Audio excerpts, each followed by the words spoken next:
तो जब हम आकलन के बारे में चर्चा करते हैं तो हम ये समझते हैं कि आकलन जो है वो एक सतत प्रक्रिया है। पौधों के पोषण के पाठ के दौरान ही मैम एक ग्रुप वर्क दे रही है छात्रों को, और उसी पे वो समझ की जांच कर रही है छात्रों की, और साथ ही साथ अपनी अगली कक्षा की योजना भी बना रही है। तो यहाँ रंजना मैडम छात्रों के सीखने और जरूरतों की पहचान कर रही है। साथ ही साथ वो देख रही है कि किसी छात्र को समझने में दिक्कत हो रही है, तो उनके जरूरतों के अनुसार से वो अलग योजना भी डिजाइन कर रही है, जहाँ पे वो छात्रों के लिए वर्कशीट डिजाइन कर रही है या फिर कोई ग्रुप वर्क या फील्ड विजिट का भी प्लान कर रही है। और मेनली आकलन में हमें ये देखने को मिलता है कि यहाँ छात्रों के मूल्यांकन से ज्यादा उनके अधिगम स्तर पे ज्यादा ध्यान दिया जाता है।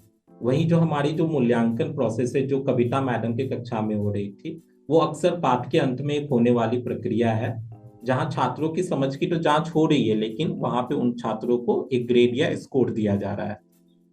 हम्म।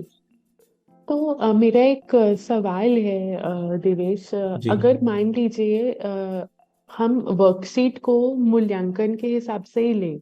हमने क्लास में कोई पाठ पाठ पढ़ा दिया और उसके बाद हमने वर्कशीट दी और बच्चों ने उस वर्कशीट में जितने भी अंक लेके आए उनको हमने वार्षिक परीक्षा में जोड़ दिया। तो वो आकलन के अंतर्गत ही आएगा क्योंकि वो वर्कशीट है, या फिर वो मूल्यांकन माना जाएगा? अ, उस वक्त वो वर्कशीट जो होगा वो मूल्यांकन की कैटेगरी में आएगा।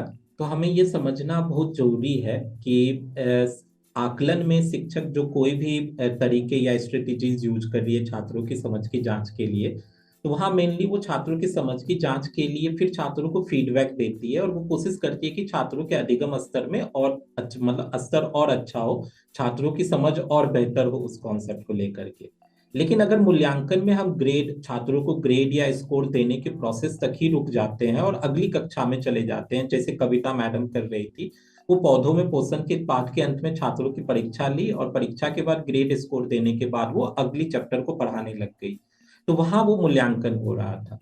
तो हम कोई भी स्ट्रेटेजीज यूज करते हैं, डिपेंड करता है कि वहाँ फीडबैक मैकेनिज्म है कि नहीं, छात्रों के अधिगम स्तर पे कितना ध्यान दिया जा रहा है, मूल्यांकन पे कितना मतलब ग्रेडिंग स्कोरिंग पे कितना ध्यान दिया जा रहा है।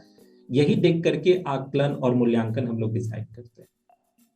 तो चाहे गतिविधि, यहाँ पे एक देवेश ने बहुत अच्छा पॉइंट रखा है कि चाहे गतिविधि कोई भी क्यों ना हो, चाहे वो वर्कशीट हो या फिर कोई खेल के माध्यम से शिक्षक कुछ पढ़ा रहे हो या बच्चों की समझ का जांच कर रहे हो, अगर तो शिक्षक उसका अवलोकन करके कुछ अपनी शिक्षण योजना में बदलाव लाते हैं ताकि बच्चों की समझ और बेहतर हो पाए, तो वो आकलन के अंतर्गत आती है।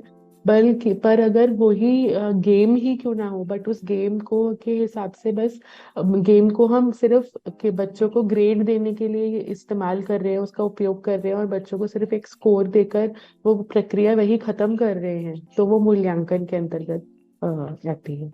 जी।